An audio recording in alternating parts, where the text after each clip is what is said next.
এটার নাম মিষ্টি পানির কুয়া।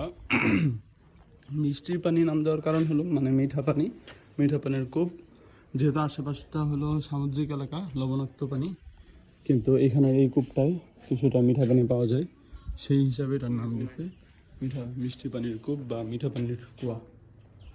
আর রাখাইনরা যখন প্রথম আসছিল তখন এসে এই জায়গাটাই এই কূপটারে আবিষ্কার করছে। এই কূপটা দিয়ে এই কূপটারে কেন্দ্র করে তারা এখানে পানির উৎস, খাবার পানির উৎস পাইয়া তার আশেপাশে পুরো একটা পল্লী এলাকা ঘুরে তুলছে, যেটা তাদের হচ্ছে উপাসনালয়, মন্দির।